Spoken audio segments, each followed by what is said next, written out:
Forrest, ask me what my dream role is. George, what's your dream role? Well, now that is a difficult question. You're an imaginative person, Forrest. I want you to... I'm an imaginative Forrest. I want you to imagine this, okay? Okay. Me in 10 years, Mm-hmm. okay? Mm-hmm. I am a well-respected actor. People are saying this, yes. I won Best Performance, Best Actor at the Oscars 4 years in a row. Obviously. I've also won Best Actress. And I've won Best Picture. Not for the movies I've done. George Sullivan wins Best Picture. A picture of me wins Best Picture. Yeah, well, just because of your photography skills. Exactly. Yeah. And, I am Leonardo DiCaprio famous, but more, Forrest. Oh. That's where I'm at. Okay. None of the roles that I've acted to get there, they don't fucking matter. They don't fucking matter. Okay. One day you get horny, Forrest. Obviously. So you're like, okay, let me go over to the hub and watch a video. And where you have Best Picture on that as well. No. Slow down, slow your roll. You click on a video, cheating girlfriend cheats with the neighbor, right? Yeah. And now the neighbor and the girlfriend, they're fucking, right? Obviously. The boyfriend comes back. Honey, I'm home. You recognize that voice. Oh, yeah. Comes swinging out the door is 12-time Oscar winner George Sullivan. He walks in and he goes, "What the hell? What are you doing? Get off of him! Oh, man, oh!" I leave. I don't appear again. I never talk about this video at all. And this is not like a young George video. I'm 30. I am in my prime. Yeah. Appearing as a guest character in a porno shoot. That would be awesome. That's my dream role. I'm sorry, but that is my dream, is to get so incredibly famous that I can just do whatever I want and I appear in a porn video and no one brings it up to me. But I know. Yeah, but you know. I will know. Yeah. And it's professionally made too. It is well lit. It is written. It's written. And I'm there. You're doing some improv on set. You're kind of like the Robin Williams of porn. Yes. Yeah. Thank you. That is exactly what I'm going for. Yeah. I'm looking to be the guy who comes in and tries a new thing every time we do that shot. Yeah. I fuck with that. Yeah, wouldn't that be awesome? That would be so good. Honestly, yes. That sounds like a great gig. Thank you. Welcome back to the Obligatory Podcast. Welcome back, guys. What's up?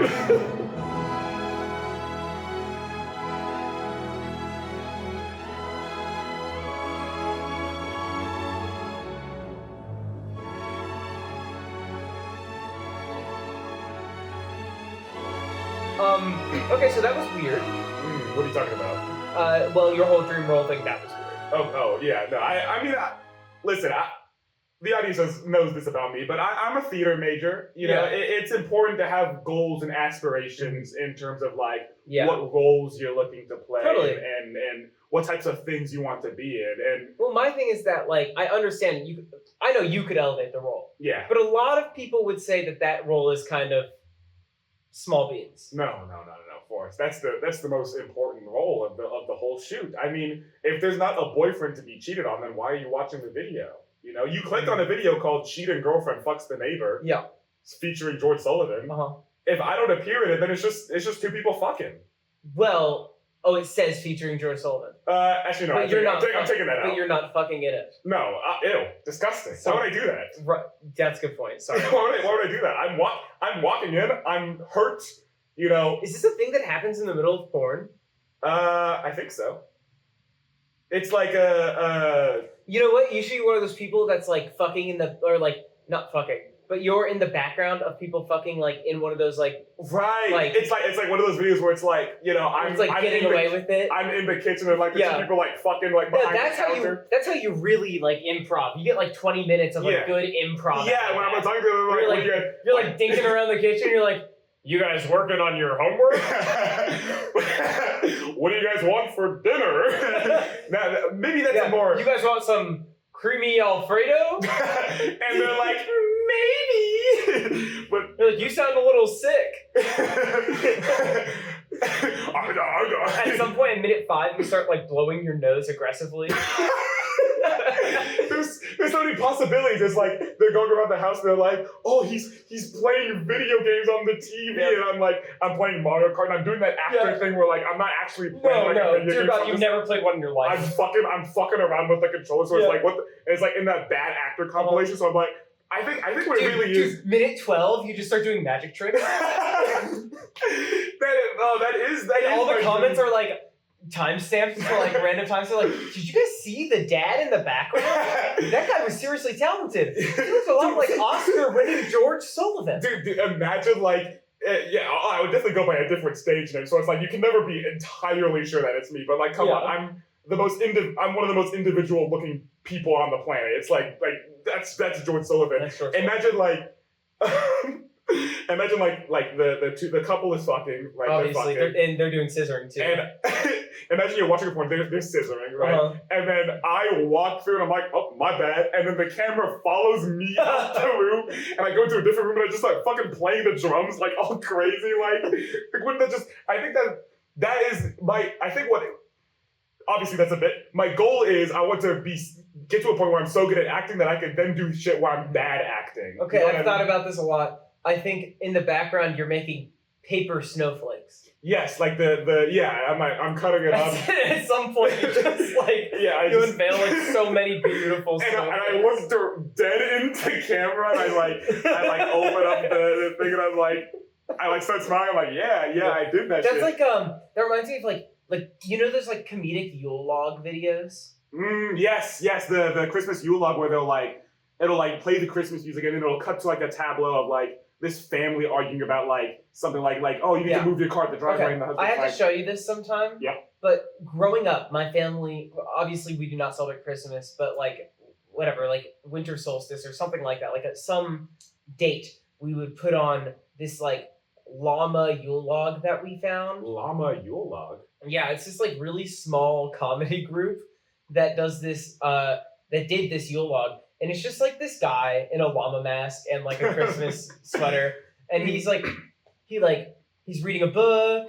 And then he goes and like decorates the tree. And then his llama girlfriend comes over. Oh, wow. And then like they get in a fight. And then they maybe break up. And then he like goes back to reading. And then he like walks off screen for a little bit. And then he gets like burglarized.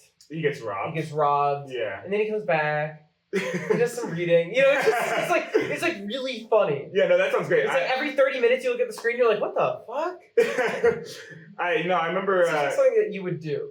Oh, that sounds like a dream like sketch idea of like llamas like going about. It's Christmas just like 8 hours of like being on a set and like doing whatever you want. Yeah, no, that sounds like an absolute dream for me. I mean. I remember when I was working at Starbucks, this one person that I worked with like showed me this video of like Christmas Yule log with like fights in between, and that type of like just improvised shit is like what I really like doing. It's super fun. It just like, and I'm in a sketch comedy class, so we're talking about just like a lot of like just do like have an idea for like llama Christmas. He gets robbed. It's just like 8 hours of doing shit like that. That is something that I do want to do. Llama Christmas, and like they do insane world building by just like having like a few small things happen. Yeah. There's some similar things that like carry over like 2 hours later. It's like this thing is like come back. Like he baked cookies and then like the cookies get eaten by the burglars. You know what I mean? Instead of Santa, it's like that's absolutely crazy. But you know what, Forrest? I'm really glad that we're talking about acting right now because you know me. I act. You do act. It's kind of your thing. I love to act. Some people say that the difference between you and me, Forrest, is that you like to cook and I like to act. Nobody said that. You know, but they should. And I'm really glad that we're bringing this up right now because I actually just wrapped a show. I heard about this. I wrapped an entire production of a show called Rhinoceros. I don't know how familiar you are with the show Rhinoceros, but I know they aren't, so I'm going to explain it to them anyway. Basically, wow. Basically, what Rhinoceros is it's the show set in 1930s, 1940s France. And this is during the time when fascism was on the rise. Yes, it is no longer on the rise. We have defeated fascism. Luckily, the show does not apply to scenarios today. It is completely in the past. But you know, we like we like to give a little wink to the people We like that to came relive before it. us. Yeah, we love to relive history. So it is a show set during that time, during the rise of fascism, and basically what the show, like, the idea of the show is that it is a completely normal town in France, and then a rhinoceros shows up, and everyone's like, that's crazy, that's, like, rhinoceroses don't exist. Like, in the show, rhinoceros, like, all animals are extinct, except for, like, cats, or whatever. Okay. So people are like, a rhinoceros is back, what the hell? That's not supposed to be here. And it's just running loose around the town, destroying everything. Yeah. And so people were like debating on like, oh, does it like really exist? Like, what is it doing here? Like, is this really a problem at all? It's like absurd. It's crazy. But they're like, we're just gonna keep living our lives. And then the next scene, it's like, one of the people like that the characters know, Mr. Buff, he is a rhinoceros. They discover that like this rhinoceros like animal creature was someone who once was a human who turned into a rhinoceros. Oh, and he was Mr. Buff. Yeah, he was Mr. Buff. Okay. And everyone's like, people are turning into rhinoceroses. That's Doesn't fucking mean weird. beef. What's up? Doesn't that mean beef? Beef between what? Humans and rhinoceroses? No, Buff. Buff? Maybe. I don't know. It's French. All the character names are French. Whatever, So it probably does mean beef. So then that happens. Then in the next scene, one of the main characters' like closest friend is transforming into a rhinoceros. Now, Rhinoceros, the show, is it is an absurdist comedy, which basically means that like they just kind of do whatever they want. Like any line, you can do any action, and it doesn't have to make sense because it's absurdism. Yeah. Or at least that's what the director advised us on. So that's what there's a lot of the fun with doing the show itself. But in the second half of the show, it kind of completely 180s, and it becomes like a very disturbing, hopeless show where people are turning into rhinoceroses left and right. Like Berenger, that's the main character. His best friend Jean, he's very like uppity for us. He has like a very clean image. He's clean shaven. He has like well done hair. He wears like giant coats. He wears gloves. He's very prim and proper. Yeah. So then in the third scene, we see him. He's very sickly and he's very disgusting and gross. And he's talking about like the rhinoceros and like how it's like we're all just fucking animals. So it's like all fair game and like our morality is not comparable to, or our morality and their morality is really one and the same. We're all just beasts looking to destroy things. And it's really scary to Berenger because this is like the play was written by Eugene Ionesco, and the play was written because he had a Jean in his life where he was very like proper, he was very polite, he was very like uppity and had like a very good like image of himself, right? And then Eugene Ionesco he leaves, right? He goes off away to like study writing for theater. He comes back and now his friend is a Nazi. What time was this written? Was it written in the time it was set? It was written like 30 years later, like after World War II was over. But like while World War II was happening, Eugene Ionesco comes back from home, and this person who he had a like glamorous, like idealized image of in his head is now the most disgusting thing on the planet, a Nazi. Yeah. And in the show, a rhinoceros. And so he's kind of like, okay, all hell is breaking loose, like anyone could become a rhinoceros. And then that becomes kind of like the game of the final scene where my character comes back. I'm in the second scene and the fourth scene. My character comes back and basically we talk about like the ideology of like people becoming these disgusting beasts and if it like really matters at all. Like Berenger is the only person who takes the rhinoceroses seriously in the show. Pretty much everyone else is like, we have other shit to deal with. This is not important, like in the slightest. Right. And so my character comes in and we talk about the rhinoceroses and we like have an intellectual debate about the rhinos. And then I turn into a rhinoceros.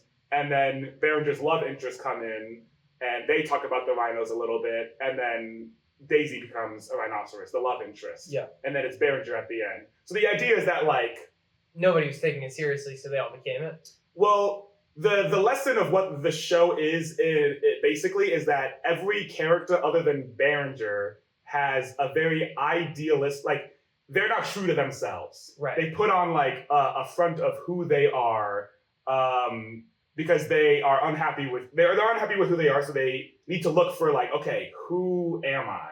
Right. Like, who am I in this world? Mhm. Berenger fucking sucks. He reeks. He's an alcoholic. He doesn't take care of himself. He's like not a very nice person. He's dumb. All these like terrible things. He's like objectively the worst character in the show. But he's the only one who's like, this is who I am, and like that's what it is. Right. So he knows like, I am this. I am not a rhinoceros. Right. But every other character is like, you only become a rhinoceros if you like let yourself.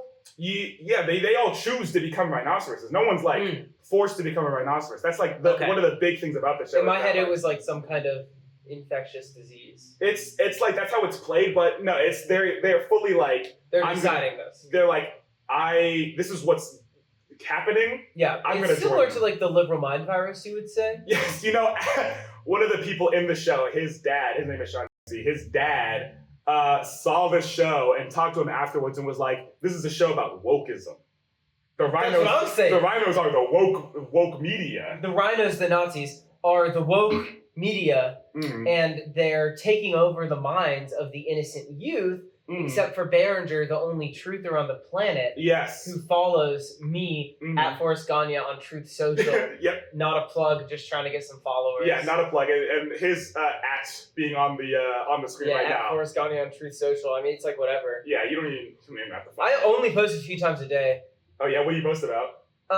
Just the truth. Yeah, I post about all the rhinos trying to take us over. Yeah, and how they're really the good guys. The bad guys. The bad guys. The bad guys. I post about how maybe we should bring back hunting of rhinos. I make sure people remember why we have the Second Amendment. Dude, I went to a protest. Did you actually? I went to a protest recently for an anti-Trump protest. Oh, okay. You told me a while ago that you wanted to like look at a Trump rally. I went to the Trump rally. Oh, okay. But that's separate. Okay. I went to a protest, an anti-Trump protest, and one of the speakers there was like, and let's not forget why we have the Second Amendment. And I was like, whoa, what the fuck are we doing here, guys? This is not the vibe that we're trying to put out into the world. Yeah. Don't forget. So we have the Second Amendment for a reason. Like, that's someone who's turning into a rhino. Yeah. Oh, yeah. Most people, like they were put into the idea of the show would become rhinos. Because I think this is something that I thought about a lot, throughout the show. For the record, the show was a very life-changing show for me. It kind of changed my perspective on a lot of different things and ideologies. But like I think truly most people, if they were put into the show, would become rhinos. Because I mean, no one, like, there are barely any people on the planet that I think are self-aware. I think self-awareness is like, you can't really know if you're self-aware, because then what if that's not being self-aware? Yeah. You know what I mean? Yeah. So I think a lot of people, we look for like places to belong or places to kind of go to, because we like don't have a firm grasp on who we are as people. I don't have a firm grasp on who I am as a person. In the hypothetical ideal reality of rhinoceros, I would be very susceptible to the rhino, because I'm still trying to figure out like who I am as a person. And Berenger is not. Berenger is like, I fucking reek of dog shit, and that's okay. And that's my vibe. I'm kind of like a dog shit vibe. he's got this very strong dog shit, alcoholic, like father vibe, and he's just like, that's just who I am. And hey man, I guess good for him, I guess. Yeah, I don't know. But it's really interesting. I mean, you weren't able to see the show, unfortunately, because you had work that day. But what's really interesting about the show is like, all of the characters have like their own really interesting like justifications for joining the rhinoceros, or how they view the world. Even like the quote unquote like smaller characters that appear in like the first half. Yeah. They like, there's one character in the show. His name is the Old Gentleman, and he was played by my friend Diana. Hi Diana, I know you're listening right now. The idea of the Old Gentleman is that the Old Gentleman, like I was saying before, doesn't feel like he has a place to really belong, like a strong foundation to like root himself in. Yeah. So in the first scene, what the idea of the Old Gentleman is that he's hopping from like group to group, like person to person, to find like his thing to like latch on to. Yeah. If that makes sense. Like one of the main person that he does this with is a character named the Logician. Now the logician is a professional logician, Forrest. That's like his job. It's absurdism, so it's like not a real job in the real world, but he's What's like a logician? he basically just is paid to think. He's paid to think a lot. Oh, like a podcaster. Yeah, the logician would have probably one of them. That's a podcast. As far as I'm concerned. He's a walking podcast. That's what he is. People talk about me that way. do they really? They have. I mean, I've told you this before, but one of my friends says that she doesn't watch the podcast because she gets the George Sullivan podcast every day, and I'm sure it's the same for. Oh God, I hate when people say that shit to me. I'm like, awful. you don't get it. There's two of us. There's two of us. You don't get the Forrest podcast every day. Yeah, you know what you get every day? Mm. Bullshit. True. Yeah, but you could be getting this every week. That's all I'm saying. And make sure you subscribe. I'm doing an early plug. Yeah, make sure you subscribe if you want this every week, guys. And yeah, really like rate us like 5 stars. Recently, someone came up to me and was like, listens to my podcast every week, and he was like, I was looking at your Spotify, and you guys have like 16 ratings, and you still have like 4.6, 4.7 stars or something. And I was like, yeah. Because we're fucking awesome. I was like, yeah. What did you think? And he was like, I don't know. I just didn't think that you guys actually. And I was like, yeah, you didn't, because you know what you don't do. You don't go rate our podcast 5 stars on Spotify when you should be doing that. So yes. I really hope all of you listen to that. Yeah, please. If there's anything that you take to heart from this episode, yeah. It's not about the rhinoceros. It's not about Nazis. It's not about discovering yourself as a person. No. You should be rating our I would say, though, honestly, like, if you want to discover yourself as a person, like, we're a really good place to start. That's true. Check out last week's episode. It's about Beast Games. It's check out the Beast Games episode. That will help you, like, find this, like, cool chart that you can align yourself on. Yeah. If you want to, like, you could play along on the MILF Men or Kin List episode. Oh, true. You can learn a lot about yourself. We host weekly watch-alongs on the Patreon. That's true. Subscribe of our favorite porn videos. We always watch the guy in the background. Yeah, he's the most important character. I mean, I think a show doesn't exist without those smaller characters to really fill out the world. Yeah, like the old man, like the old gentleman, like the professional thinker. Yeah, the logician, the walking podcast. Yeah, the logician child. We'll just go right back into as we should. Rhinoceros. The logician is a faux intellectual, where he is the exact type of person who will think so critically about something, but like never actually reach a point that like matters. Yeah. Like one of the big focal points of the show is whether the rhinos have 1 horn or 2 horns. That's a good question. If they have 1 horn, then they're an African rhinoceros. And if they have 2 horns, they're an Asiatic rhinoceros. Mm-hmm. So that's what the logician spends his entire monologue talking about, but so clearly, like, this does not matter at all. So it's like, a little bit, it's like wasting time, but they're bringing up a very valid point of like, people talking about like social issues and like, pointing to things that simply like don't fucking matter. They keep harping on like one kind of topic. Yeah. And it's not solving any issue. Or they'll talk about particular issues in ways, and they'll be like, this is a bad thing.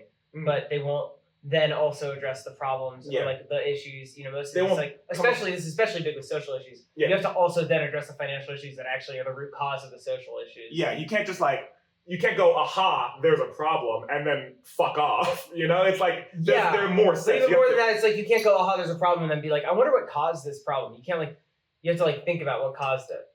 Yeah, it's not enough to just be like, the problem exists. Yeah. That's how the world works. So some have 1 horn, some have 2. Yeah, some problems have 2 horns. But yeah, that's who the old gentleman, like, latches onto. But then he also latches onto, like, other characters, like the housewife or the grocer, just trying to find anyone who will be like, hey, old gentleman, like, we'll let you in. Like, we like you. It's interesting to write an old person in that way. I feel like most people would think of a younger person to do that kind of thing. Yeah, the old gentleman is a surprisingly spry character. Like that, the way that Diana... How many backflips? Like 12. Like, dude! Anytime Rhinoceros is said, Diana just busts out a full-on backflip. Yeah, I expected that kind of thing. Yeah, I mean, Diana, she's a very nimble person, so she's able to just, like, run up walls and, like, climb on shit. Yeah. I mentioned the housewife. She was played by Maria, and Maria's the person who directed the flick. Okay. And basically her character is, she's a housewife. The rhinoceros, she has a cat, and the rhinoceros squishes the cat. Squishes it dead. Oh. Yeah, it's very sad, but in the show, so funny. Because, like, the cat, every prop was made out of wood. So like Maria comes back on and she has this like completely flat cat with like bones sticking out of like X's for eyes. It's super funny. And then there's a cat funeral where they're like walking around and they're singing in meows. It's crazy. Everyone did their fucking shit with this show. I just gotta say that. That sounds awesome. Outright. It was fucking. They all did their shit. But me and Mario were talking about like her character and like, she's a housewife in the early like 1900s. She doesn't have a lot of like freedoms or things that she's able to like really do on her own, and the only thing that she really has as a comfort to her is her cat. And when that's destroyed, she kind of doesn't have much reason to like go on. She has nothing to like fight for or live for, which is why her character ends up joining the Rhinoceros side. And the old gentleman, as I was saying, he's looking for a place to go. The rhinoceroses are like, hey, come on in. Yeah. And it's very predatory. They're preying on like the people who are rhinoceros. Are weak. They are predators. Yeah, we did a lot of work trying to figure out like what rhinos sound like, because like it's not something that you think about. Like, what do they sound like? So they sound like elephants. They trumpet like elephants, which is weird because they. I thought the whole thing with elephants is that they do that only because of their trunk.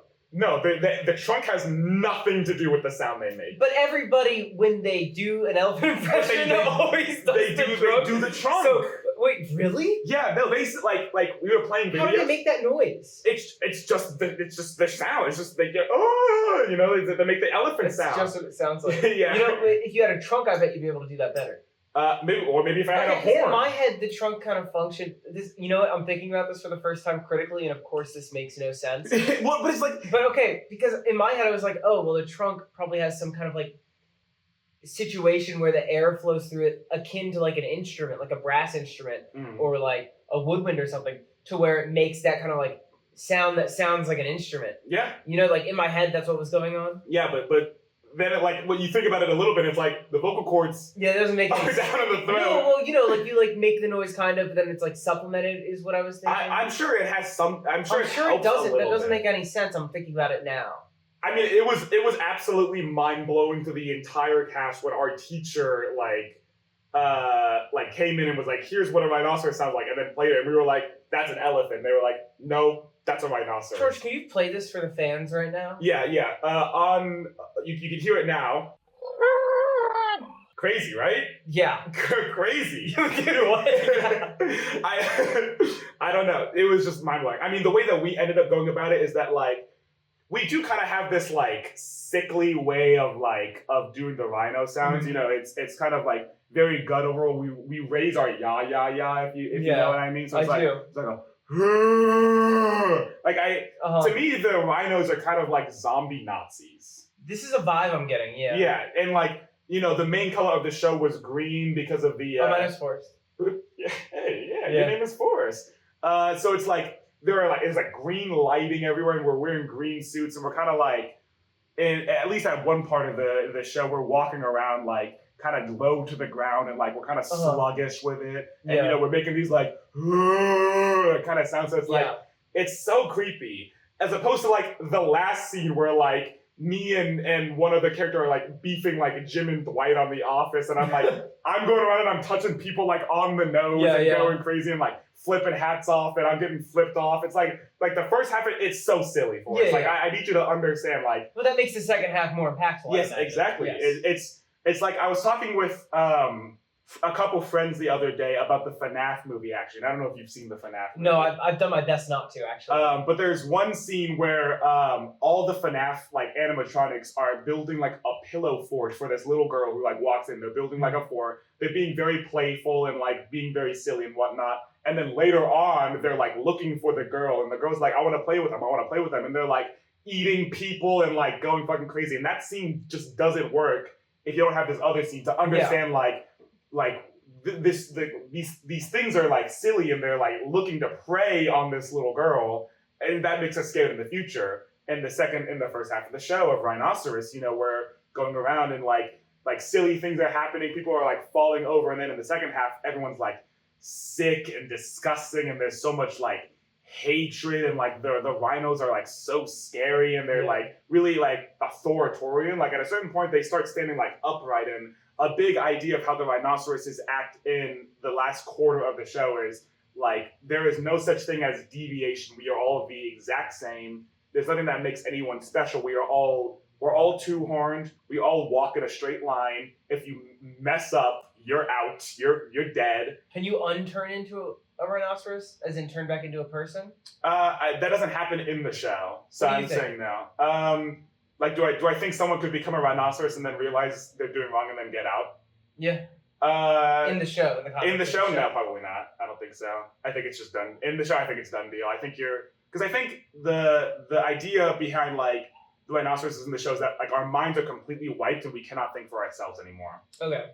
So there is never a situation where someone would be out of the line anyways. No. So it's like we're all in line, and if we know what happens if we mess up, so we're not even gonna attempt to think for ourselves. Well, it's like you wouldn't even bother, right? Yeah. We're a hive mind now. You wouldn't know what happens if you mess up because you wouldn't think about messing up. Exactly. So you're just gonna do it right. Yeah. Which is scary. It's like that's an intense thing to happen.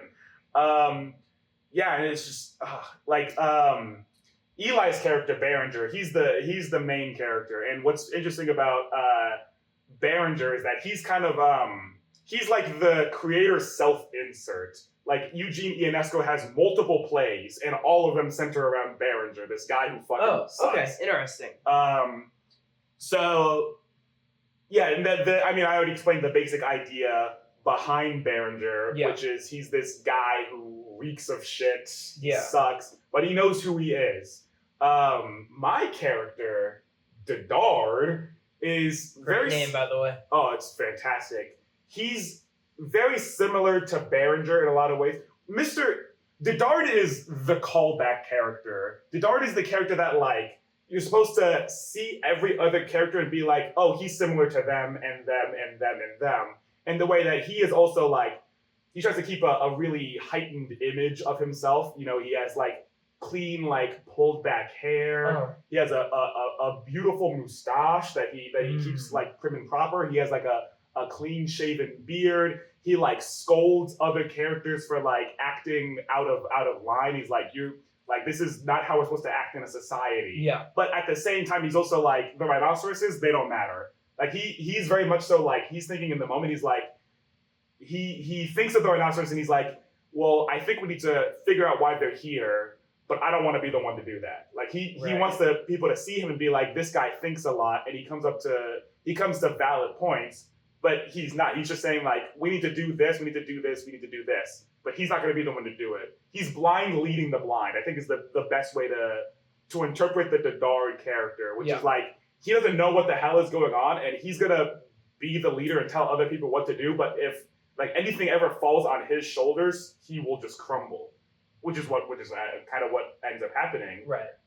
The way that Dedard turns is that there's another character in the show. Her name is Daisy, and Dedard and Berenger both like Daisy. Daisy does not like Dedard. She thinks Dedard is a lame-o, and she likes Berenger. So when Dedard like really sees it in front of his very eyes near the end of the show, he gives up all hope on life because he like tried to have this great image of himself, you know, and work on himself and you know, look very nice and act very proper. But Daisy is still going for Berenger. Do you think that Dedard can maybe like bully Berenger into like submission and then get Daisy in the end of the day? Well, he doesn't. He likes Berenger. Dedard and Berenger are friends. There is a character that Dedard does actively bully in the first half of the show, and his name is Batard. Be careful. It is a rough name. And throughout the show, we were like really trying to figure out like how do we pronounce this character's name, and It reminds me of my favorite YouTube, my favorite family vlogging channel, the Shaytards. Yeah. Featuring Dad Tard, Mom Tard. I'm not joking. No, we've talked about this. Sorry. Throughout the show, we would like, because they really wanted us to emphasize. It sucks to say this, but they really wanted us to emphasize the Tard part. They're like, it's Batard, and I'm like, I cannot say it like that. And dog. Feathered, you know.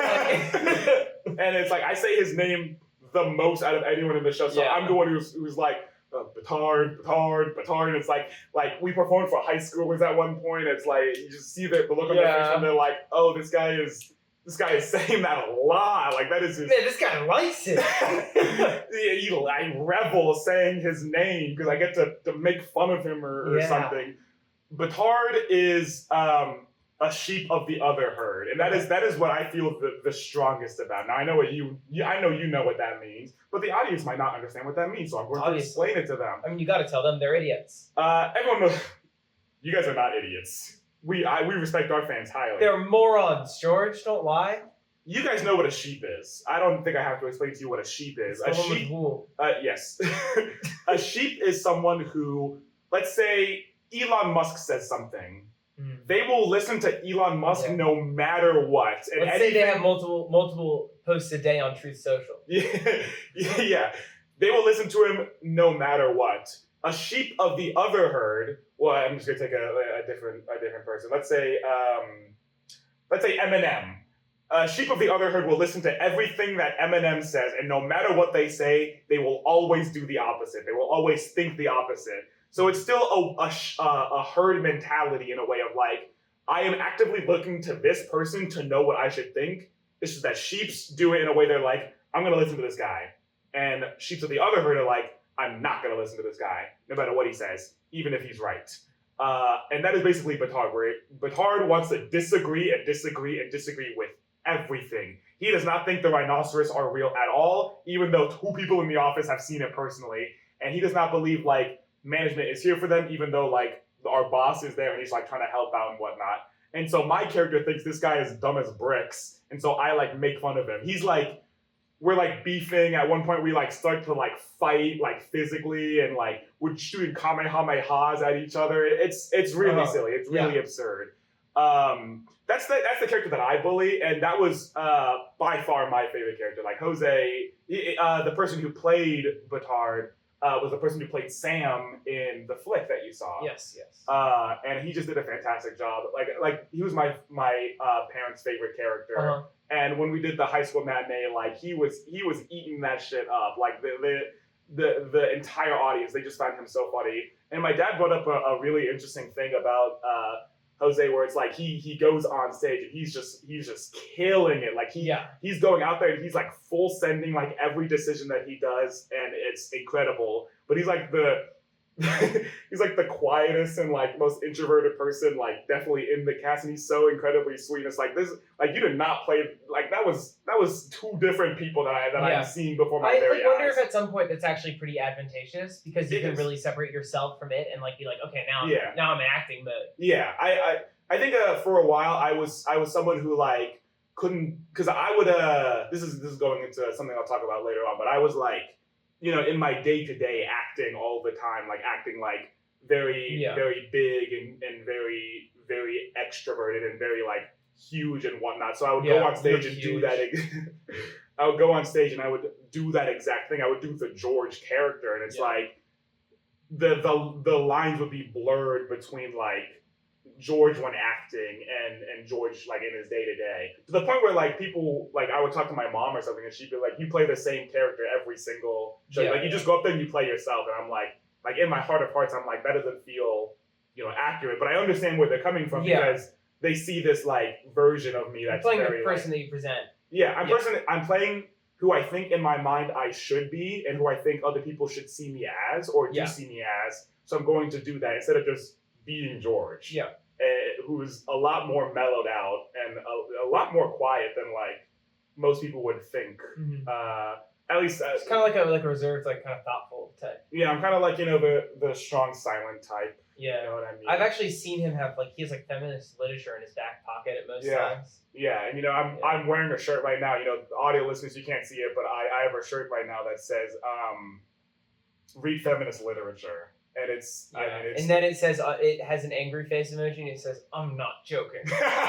I'm serious. I'm not joking about this one, guys. Sorry, I'm taking a little sip of my peach tea. I've seen George punch holes in walls, remembering that the Library of Alexandria got burned down. Dude, that's crazy, though. Can I be completely honest?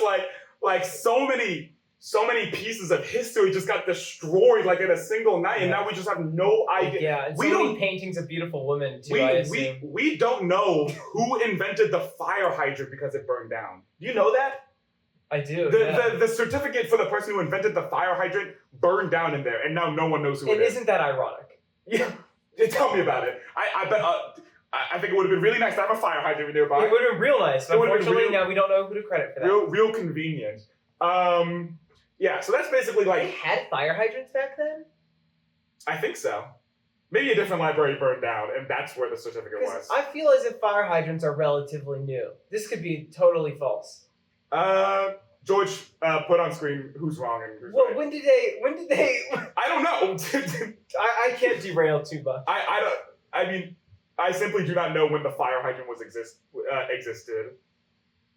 Like, okay, but the Library of Alexandria burned down and like, can't be wrong here. That'd be embarrassing. I want to say like early 1800s or late 1700s. I mean, that sounds about right. I feel like that's ample time to invent the fire hydrant, or like a very early prototype of a fire hydrant. I'm not sure. It's a place where water spouts out of. I mean, it's not crazy. Yeah, it's like, but you also have to be able to attach a hose to it. Did they have hoses? That's my question. Did they have hoses? Probably not. But maybe it's like I know they had like pipes and shit. I mean, they had pipes back in like maybe ancient China. Maybe like a faucet type of thing, and that's what like the early fire hydrant was. Maybe I don't know if the earliest version of the fire hydrant necessarily had to be able to have a hose. Library of Alexandria actually burned down way earlier than what I just said, I think. Oh, really? I'm trying to figure it out in my head. Can we get a fact checker on that? Was it the Byzantine Empire? I should stop talking. This is going to be embarrassing. Can we get a fact checker on that as well? Thank you so much. So audience will be able to see that. Don't worry, Forrest. I'm probably also wrong as well. But that's basically the final answer. 1650. Okay, 1650. If Forrest got it right, give him 10 obligatory points. Yeah, and so that's basically the basic storyline of Rhinoceros, where it's like the first quarter, it's like this town, and a rhinoceros shows up, and everyone's like, "What's going on? Does it have two horns or one horn?" Well, they're not paying attention to the actual problem, which is that there's a rhinoceros running around destroying everything. We need to fix this. They're just going about their day. Yeah. In the second scene, it's even more so like, do these things actually exist? And like, they kind of talk a little bit about like what this could mean, or if it's really like a problem at all. Like that's kind of like Godard's like main thing, where he's like, they exist, but whatever. Right. Yeah. It's like this is happening, but it's not that big. It's not your personal problem. It is. Godard is a guy who goes, that is simply not my problem, and then fucking. Yeah. Someone else would probably do that. They would have. They used to. Then the third scene is like we see the personal effects of like a person turning into this disgusting creature. That's the symbolism between that's the parallel between rhinoceroses and Nazis, is that Ionesco chose the rhinoceros because it's an ugly, destructive creature. It's not like anything super deep or anything. It's just that's the one. It's pretty straightforward and very understandable. Yeah, exactly. Yeah. And then the fourth scene is we understand like the whole world is being taken over by this epidemic. It's like not just your city. It's like France is being taken over. This is going to spread. Yeah. What do we do about it? Godard joins them. He's just like, what are you gonna do? Well, probably give in. Yeah, that is exactly what he does. Yeah. He tries to claim that he's going to change it from the inside, but that's not a thing that happens ever anywhere. And you know, he joins them because he's like, he has a duty. That's what he thinks. That's what he thinks. He's like, a man has a duty to stick by his friends and like the people who need him. Interesting. That's like the reason why he joins, but it's a misguided thought. Yeah. And it's something that is talked about again. Godard, he's the callback character in the first scene. Jean is like, you have a duty to present an image of yourself. Godard's talking about a duty to stick by employees and friends. Yes. And a lot of things that are said in the first part of the show, Godard repeats later on. Like there are a lot of buzz phrases where they go like, "Oh, a rhinoceros," or "There you see." Godard says these exact same things. So I kind of see Godard more as an idea rather than a character. I think that's a pretty true statement for pretty much every other character except for Berenger, where they're like, this is an idea and this is like the person that represents it. Yeah, they're all like archetypes of people that would find themselves falling for these for something that is like an ideology that's yeah, bad. exactly. And Daisy's one of the interesting ones. I'm not sure I'm super confident in this idea of what this is what like Daisy's character is meant to represent, but like I feel like Daisy is a character where like the world failed her, because like she tries. Something that Diana also brought up early in the show is that Daisy works in an office entirely made up of men, and each of these men do make advances towards her in this like single like 20 minutes that this scene is like going on for. Yeah. And Diana is Daisy's understudy, and she talks about like Daisy kind of feels like Behringer in this way, where it's like all these like disgusting like destructive creatures around her, men, are kind of like the rhinoceros, and she has to like find her way to survive in this kind of scenario, which I found very fascinating. And Scarlett, who played Daisy in our production, who was the overstudy, she did a phenomenal job, especially in the fourth scene, where it's kind of like Daisy is trying to get a hold of the world like that's going on around her, that's crumbling around her. To them, like we end up finding out that they are the last two, Daisy and Behringer are the last two people that haven't succumbed to this epidemic that's going on, which is what Dudard calls it. And so Daisy is trying her best to be like, have a normal, like happy life with Behringer. She's like, you're the only person that I need, and they're just like, we're the only ones that matter in this world. But every like other line, Behringer can't help but like talk about the rhinoceros and filling her brain with like all these like different like things about the rhinoceros. And eventually it gets to a point where like Daisy is starting to be like swayed by, the rhinoceros and their call. And she calls it like, the rhinoceros start like roaring, like I was doing earlier, like the huh. Yeah. She calls it singing because she's starting to hear like the melody. Nice. She's like, it's starting to sound kind of nice, and we start like dancing, and they're just like, they're not singing, they're roaring, they're not dancing. Like, what are you talking about? And this is the one thing about the show that I wish they just got rid of completely. At the very end of the finish line, I think Behringer is a completely like not admirable character, but he's immune to whatever's going on over here. Like he's not gonna turn. So this is the guy that we're looking to for like guidance a little bit, because the people that portray themselves as very like intellectual thinking people, like Dudard, like Jean, like the Logician, they've all turned. So it's like, what is keeping them here? Behringer, like Daisy is like on the brink of turning, and Behringer slaps her, which is fucking crazy because it completely assassinates the Behringer character. Like he feels like he has no other choice right now but to like snap her out of it, which makes sense in like the brain of Behringer, I guess.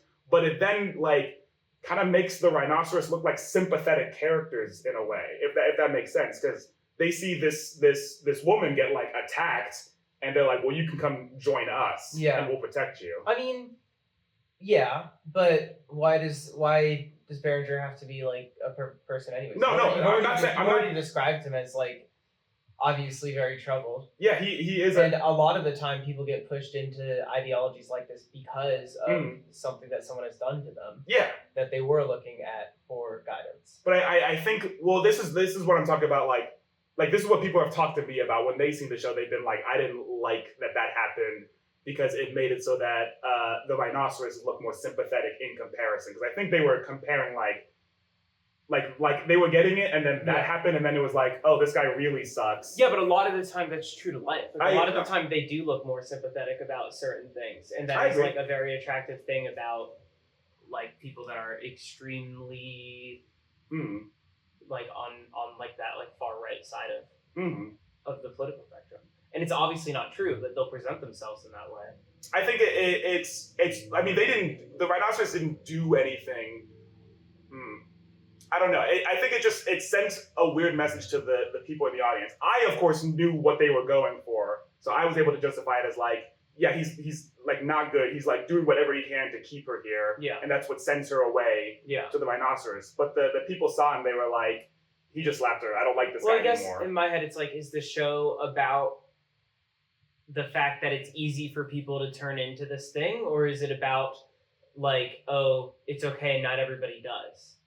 It's because it sounds to me like there's just two different ways that people are taking it, right? Yeah. Like, people want, especially now, people want it to be something where they're like, okay, there is hope. But it sounds to me, the way that I like interpret media, it sounds to me like a show that's written about something that happens all the time and something that's super unfortunate, but it happens all the time. Here's how it happens. Yeah. Here's every way in which it happens. I guess that is what they're going for, because the show kind of does end with like it's hopeless, which I never really like that in shows. I understand that like that it is true to life that things are sometimes hopeless. Yeah. But I mean I talked about it a while ago about like I think I prefer shows to like leave me with a little bit of like hope for the future. Yeah. Which I don't think is it. I mean, it doesn't. Yeah. I mean, that's just a personal preference. I think. Like. Yeah. I like. Which is why I don't like that Behringer Slapper, because I feel like that takes away the hope. Yeah, I think it does. Yeah. But I mean, I personally think that's okay. Like, I enjoy, to an extent, I enjoy medias like that. I don't want all my media to be like that. No, like, of course not. Every now and again, I think it's nice to have something that is just like not going to like fill you with like a false sense of hope. Yeah, because I mean, at some point that's also becomes damaging, and then you'll turn into a rhino. Exactly.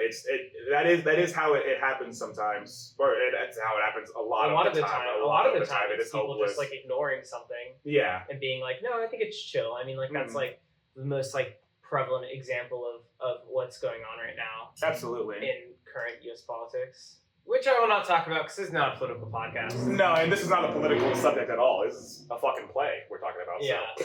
it's gay. And they would. I bet they wouldn't let that one in the Kennedy Center. No, would Trump even get it? Sorry, I won't talk about it. No, well, maybe you could be like, well, the rhinos are wokeism. Yeah, and then he'll be like, oh hell yeah, let's get this. I like the rhinos, folks. The rhinos are very good. Very good. But yeah, I mean, that was the reason why a lot of people came to me and were like, they didn't like the ending, was because of that. And I just think it comes down to personal preference of like. Yeah, I mean, I love like a dark ending, but I understand that's not really like what everybody wants all the time. Especially a lot of people, I mean, are just like trying to engage in like a night of escapism, and it is nice. It's nice to be able to do that. Yeah, I think it's important not to, but I think it's nice to be able to. I get you. I mean, I disagree with I disagree and think the opposite of like it's important to instill hope. But I mean, I think it just comes down to like. Yeah, I mean, I think it's important to instill hope. I just think that also. It's also important to show that. It's also important to understand like why you might want that. It's also like for this particular concept where it's like about people who are just like.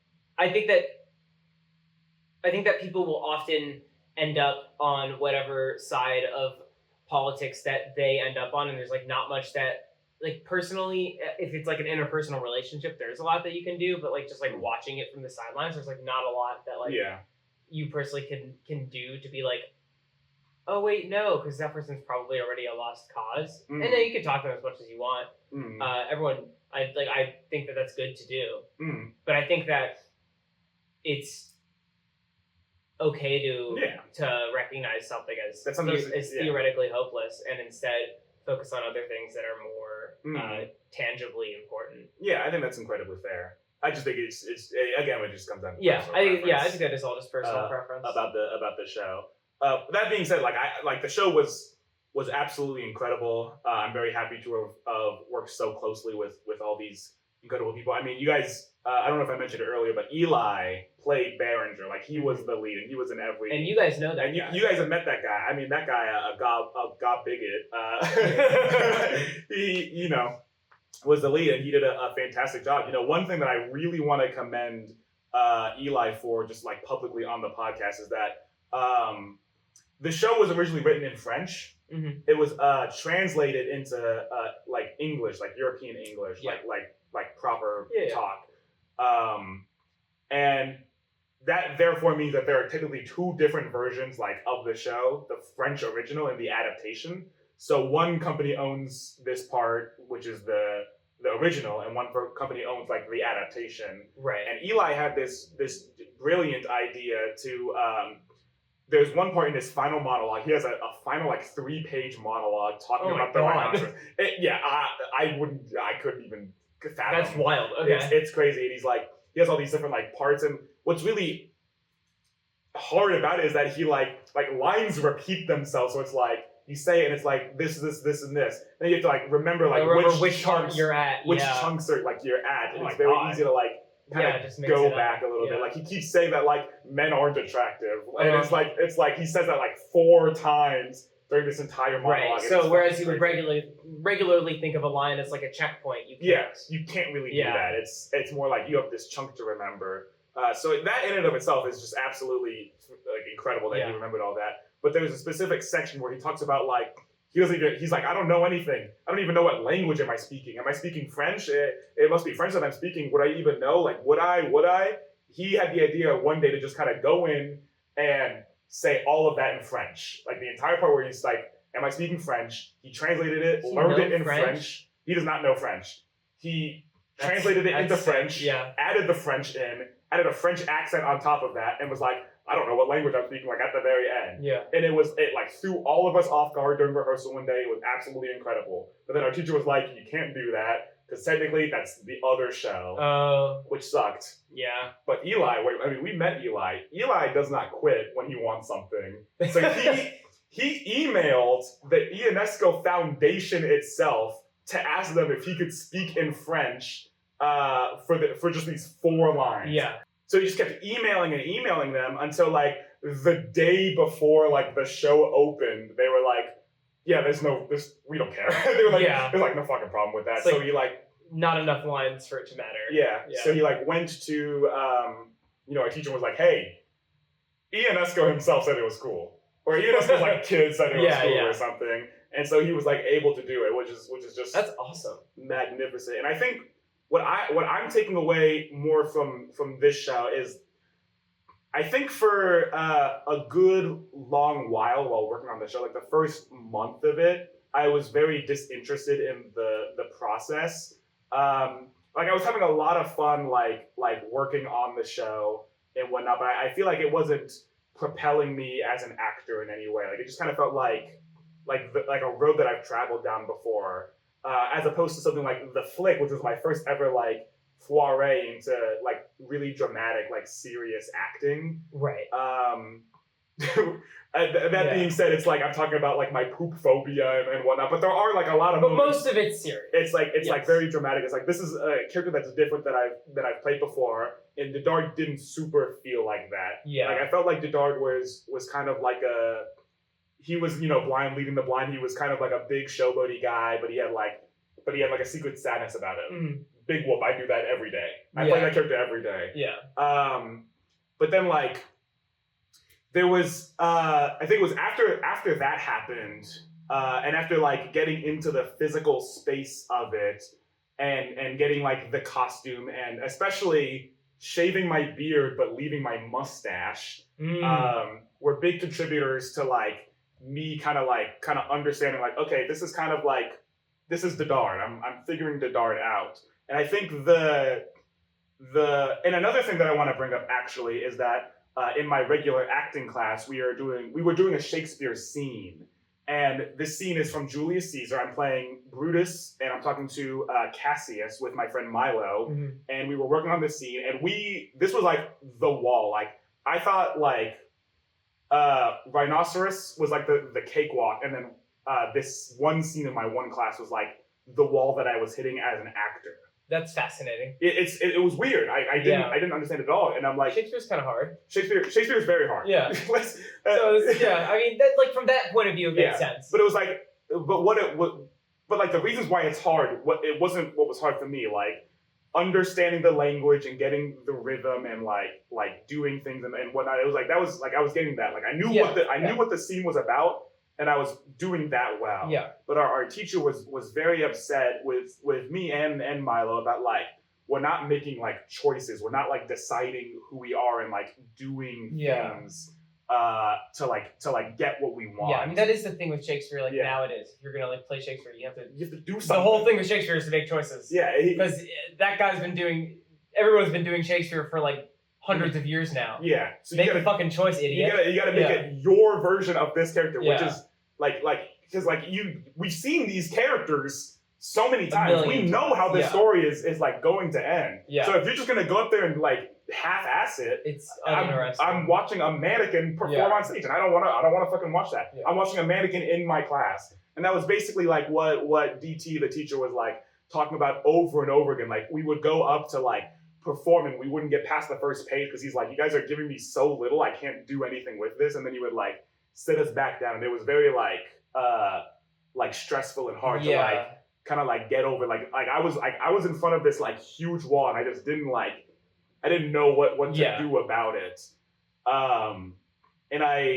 And you know, we were like working on it with like Eli, because Eli's our TA for that class. Right. So we were also working with Eli, and he was like seeing what was going on, and he was like, okay, you guys are just, he's like, again, oh, you guys aren't doing enough. Mm-hmm. And so it's like, we try again, and then like I would have these little like a little spark of like that. Right. Like Eli would be like, that, lock into that like the whole time, and this is like a golden scene. Yeah. I think what it was that like I don't get angry. I don't get like angry outwardly angry with the world. Like I think I'm a very irritable person, like deep down, but I don't think most people would like think that about me because I just like show so little. Yeah, about the way in which you get angry is you talk about it later. Yeah, you should know. I talk about it much later on, but like in the moment, I just like I accept it and I take it. And I think that's because, and this is getting into where my like kind of personal like revelation with like acting and who I am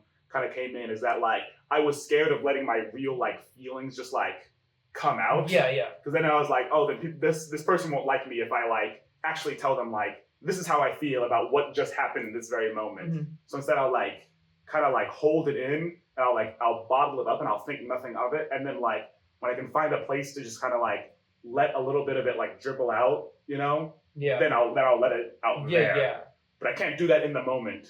And I think Eli put it best, because me and Eli, what was really fun about Rhinoceros is that me and Eli would meet up like once a week, and we just like we do like our big scene, because like the scene between me and Eli, like it was 15 straight pages of just me and him talking to each other. Holy shit. Like that's yeah.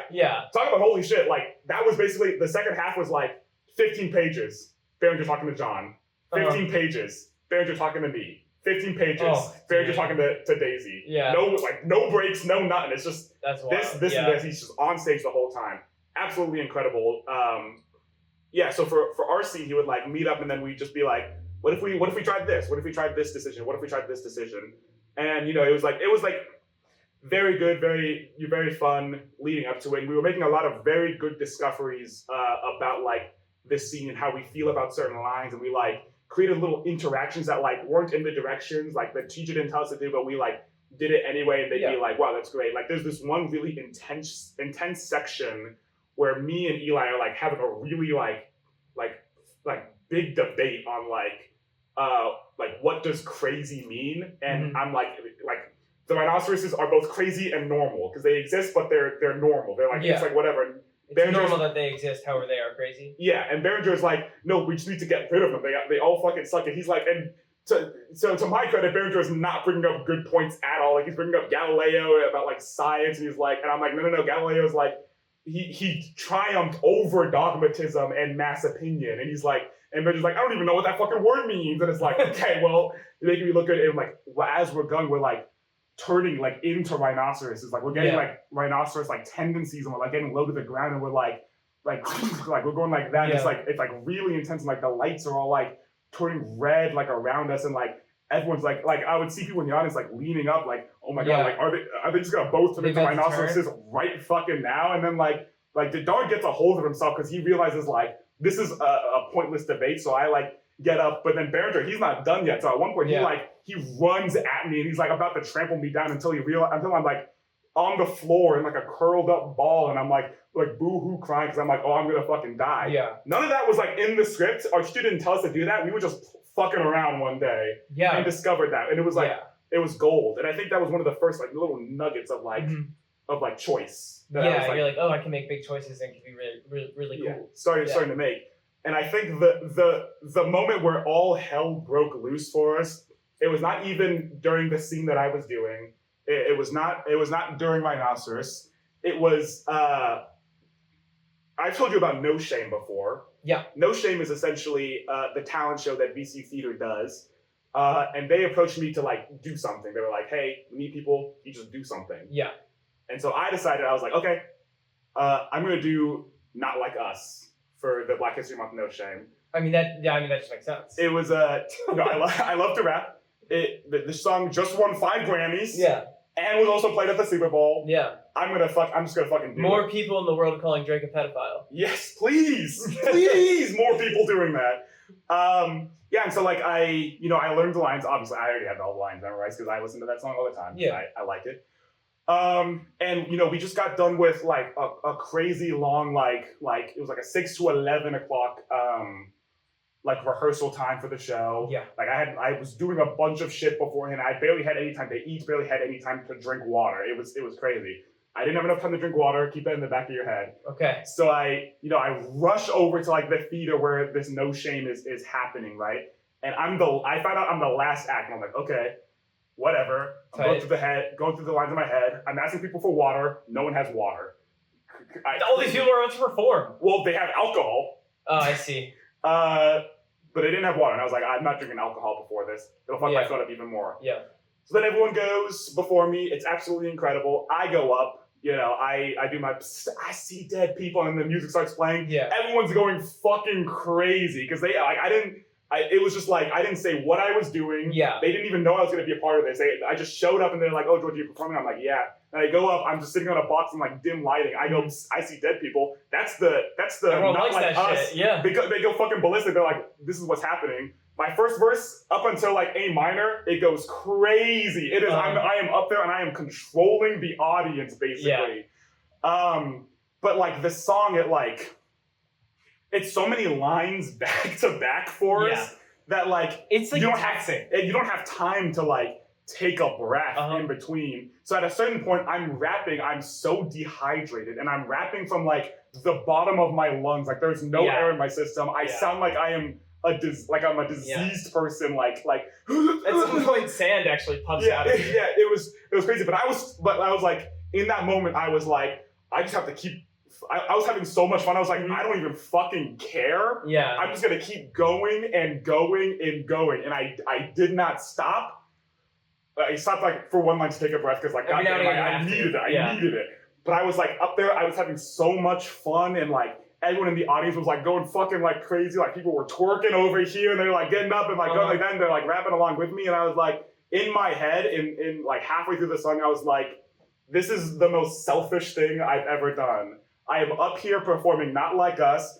I am doing terribly, but I don't care. These people all have to sit down and listen to me. They can't go anywhere. They have to be here until I finish the song. So I'm gonna have so much fun with it that it doesn't even matter. And it like afterwards, I think I finally understood like what it meant to make a choice, which is like you feel something, and then you just do it. You just go out and you're like, this is how I feel in a scene. This is how I feel. I'm just gonna go out and do it. It doesn't matter what I'm doing in my day-to-day life. Yeah. If I'm on stage or performing something, I just have to do it. Because if I'm scared and I'm not being myself, then I'm just a fucking mannequin. And I brought this up earlier. Me and Eli would like work on the scene. At one point, he was talking about my scene with me and Milo, and he was like, he realized that I'm scared a lot. Like as a person, I'm scared a lot. And this is something that I'm very open about. Like I talk about being a little bitch on this podcast, like all the time. All the time. Our viewers call you that all the time in our Spotify comments. That's true. They send us Patreon messages and like, that George, he's quite the little pussy, man. And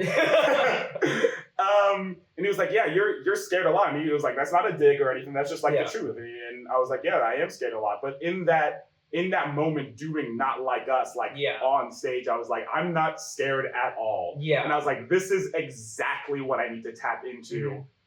Really in any aspects of life, but especially when performing. Yeah. I mean, it's also true with like, if George is scared, that has nothing to do with whatever the character on stage is doing. Yeah. And like, for me, whenever I was like singing a lot for people and stuff like that, I'm like, yeah, well, like Forrest here, that has nothing to do with whatever the fuck this guy who needs to sing is doing. Yeah. It's completely separate things. I would compartmentalize it, which is maybe questionable, but like works. Yeah. So like after that performance, I was like a fire fire just like lit up inside of me, and I was like, oh, I'm fucking George. I'm a beast. I'm a fucking beast. And the next day I come into rehearsal. It's a 10 a.m. to 12 p.m. 10 a.m. to 11 p.m. rehearsal. Oh, nice. It's like a tech day, so it's like we're there all day. I walk in and I'm like, water and all. Yes, I brought water to that one. I walk in and I was like, guys, I'm fucking Mr. Choices today. Like fucking like I don't care anymore. I'm just gonna be going in and I'm gonna be making a new choice as often as possible. And it was fucking beast. And you know, actually, I'm just remembering another thing that caused me to have this revelation. Melee, Super Smash Brothers Melee. Yeah, I know. Hungrybox recently just won. Like, he peed his pants on stage. He did. He peed his pants on stage because he was so. He was so happy. He peed his pants. So happy to finally win another major after like years. He thought he was like out of the game. Yeah. But he worked so incredibly hard, and he was in the middle of his set, and he had it in the bag. He started crying in the middle of the set. He started crying in the middle of the game. It was some of the best esports I've ever watched. Oh my god, it was like so emotional. I watched it. I was tearing along with him. Eli, another very big Melee fan, was watching at the same time, and he cried. And we like came in the next day. We were like, "Did you fucking see that shit? It was fucking crazy." And we were like jumping up and down and hugging because it was like, because we've been Hungry Bucks defenders since day one. We're Puff mains. So it's like we gotta stick together because the world is out to get us. It's true. Everyone's trying to get Puff or Balloon. And I would make a lot of like connections between like how I approach like Super Smash Brothers as like a game and how I should approach acting as like a career, because like, or as an art form, because they're both art forms. They're both ways of expressing oneself. No one will play Puff the exact same way. Right. I will always play Puff a different way than someone else would. Yeah. And that's okay. And I will always interpret a character differently than someone else would. Like, you would play Dedard incredibly differently than I would play Dedard. You wouldn't play Avery because he's written to be a black man, but you would play. Hey, watch me work. You would play Avery differently than how I would play Avery. So it's like realizing that and realizing like connecting like, okay, in Super Smash Brothers, I never look at myself when I play. Like, my character, I never look at them. Oh, interesting. I look at the other opponents so I can see I know what I'm doing. Yeah. I know exactly what I'm going to do, where I am, what I'm going to be doing. I do not know what this person is going to be doing, so I have to pay attention to them at all costs, which is the exact same way it should be on stage. If I'm not watching the other person, if I'm only looking at myself, I'm not listening to what they're saying. And you need to respond. Yeah. And be together. They're going to give me a choice that they make, and I have to then take that choice and then be like, here's the choice right back at you. And then it's a game of tennis, and we're like hitting these choice like tennis balls like right back at each other. And then, that's after I became Mr. Choices. That scene in DT's class, me and Milo, we completely blew it out the water. Like, it was absolutely fantastic. And then I shaved my beard, kept my mustache. I was like, Dedard has a mustache. That's my choice. That's Mr. Choices talking through me right now. He has got a mustache. He's got a fucking mustache, and he's got slick back hair. And oh my god, like, I gotta rub my dick a little bit for us. Like, I did incredibly during my Rhinoceros. Like, it was. I heard you did a really good job. It was my best performance yet. I prefer the flick still overall in terms of performances I've done this year, because I felt like that was the first domino, kicking off this be yourself, George. Like, I found out with myself that I did the flick, and with the help of Maria and Kyle and Juliet and Jose and Mosiah, who worked on the show as well. It was like, all right, George is starting to figure out that he's not been George, but now he's getting to the point where he's like understanding who George is. And then Black History Month, No Shame, that scene with Milo, working on Rhinoceros. Now I'm at this point where I'm like, okay, I need to be myself all the time, because then what the fuck am I doing? Yeah. I'm doing fucking nothing. Yeah. And DT, he talked to me after class one day, like after Rhinoceros wrapped up, and he pulled me aside and he was like, you were just simply marvelous. Like, what is up, Mr. Choices? I was talking about like revelations I had in class, and I was like, I'm fucking Mr. Choices, guys. I'm Mr. Choices. Like, I become like a crazy caffeinated lunatic. I'm not actually caffeinated. I'm still off caffeine, but I felt like a very like jittery, like, this has been going on, and this is so much excitement. I'm so It's a very transitional period in my life right now, and this is the first time that's happened, and I've been excited to see like what comes after instead of afraid of what's to come. I'm like, let's see what fucking happens. Like, DT was like, you should look into grad schools, and I fucking hated school before like all this shit. But then I did this show and I was like, I want to hone my craft even more. I want to get even better at this gift that I have, which is acting, which is performing, which is making choices. I don't. I mean, you have other stuff coming up that you're about to work on. I don't know if I can talk about it because I don't know when this episode happens or if this the thing will even happen. Because anything could happen. Well, then vaguely, how do you think that you'll carry this into more things? I think. Do you know what I mean? Yeah, I mean, I think I've had just making sure. Oh, we're good on time. I think I've had this newfound look on life of being nonchalant is fucking lame. It is. I think everyone should be very chalant all the time. Yeah, everyone should care so much about everything because if we stop caring about things and let other people who care about things and then they're bad, like the rhinoceros, if we let them care and then we don't care, if we try to establish if we try to be Dedard and not give a shit, that thing will overtake everything for us. So we have to care about things. We have to care about what we strive for, what we want in this life, and all that. Caring is becoming cool again. Tyler the Creator, he's always about be yourself, be yourself. Yeah. Kendrick Lamar is I'm gonna care so much about activism. You saw during his Super Bowl performance, he cared so much. He crafted this narrative about that performance was crazy. The amount of effort that went into it was obvious. It was incredible. And Chapel Roan, I just watched a video about artists who are finally caring about their art and their craft. And Chapel Roan is advocating so much for these groups, for these long oppressed groups, and making stride, and also caring about hey, just because I'm a celebrity doesn't mean that I can take as many pictures with people as I want or be in the public eye so much. I want to make this art and have you all love it, but also be me and be kept to myself, which is just so incredible. So I think which is that especially is really fantastic. Seeing that come into more traditional celebrity culture, because that's been in the influencer space for a really really long time, since about 2017. PewDiePie really kicked that off. Which is crazy to say, but it's true. It's true. He kicked that off in 2017, and then there's a lot of types of celebrities that don't have to deal with it. So why specifically do musicians and actors have to deal with this immense amount of bullshit? Yeah, absolutely. So I think to answer your question, I think what I am looking to do right now is to just be so unapologetically George in my everyday life, and when I approach something, it's this is. My gift is that I'm myself. That's the most special thing in the universe is people being themselves. Yeah. So I think I'm gonna bring myself to something as much as I can that day. Because I also think effort changes from day to day. Your 100% may not be the same 100% the next day or whatever. Sure. Blah blah blah. But I'm gonna bring myself, and I think the way that I want to do that in a different aspect is get back into video making, making YouTube videos, because doing this podcast, it's the light of my life.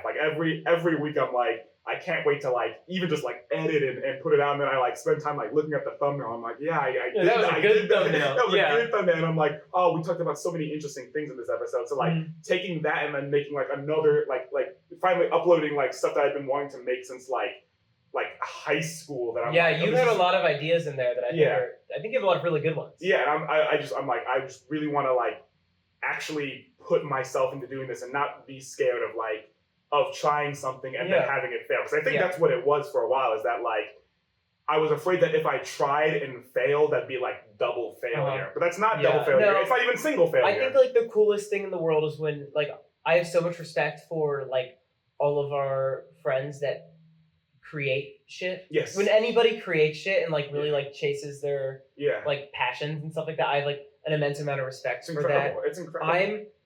I'm really glad that caring a lot is in vogue these days, because I'm a person who's never once been able to be normal about anything that I care about once in my life. I don't think I've never been successful at playing it off.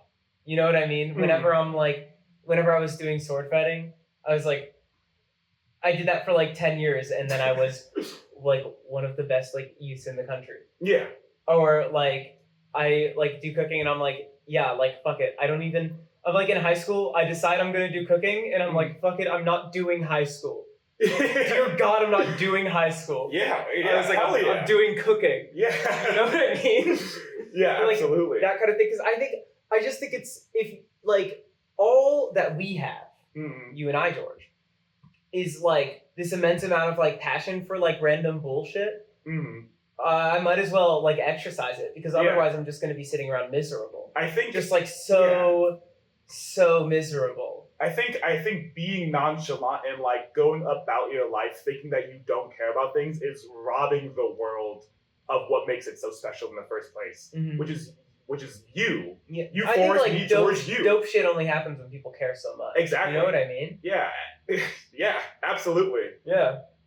That's basically me talking about, Rhinoceros and like revelations that I've had. Also, on top of that, like, I remember I told this to Forrest like one day when he came down that like the Dard is someone who fence sits until the spike is like going out of his scalp. That is what you told me.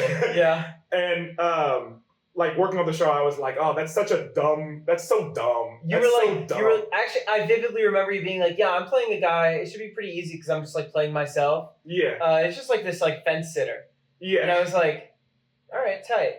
And so it's very interesting to hear you talk about it now after you've had like revelations, and it does not sound like that anymore. No, because I remember the first seasons especially of this podcast was like I would just fence it so much. And George, I remember. Yes, I'm sure you do. I remember. I'm so glad that you care these days. Yeah. Because I'm so tired of being the one who has opinions.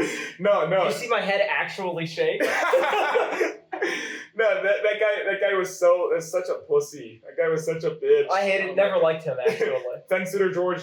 The best part of hanging out with you is when you didn't fence sit. It'd be like just you and me. You'd be like, all right, I'll tell you the opinion. And I was like, who gives a shit? I'll fucking talk. I'll fucking say whatever's on my mind. I don't fucking care anymore. I'm sorry. You can cancel me if you want. I'm sorry. You can cancel me if you want. God, you can cancel us if you want. Yeah. But I think that we have to end.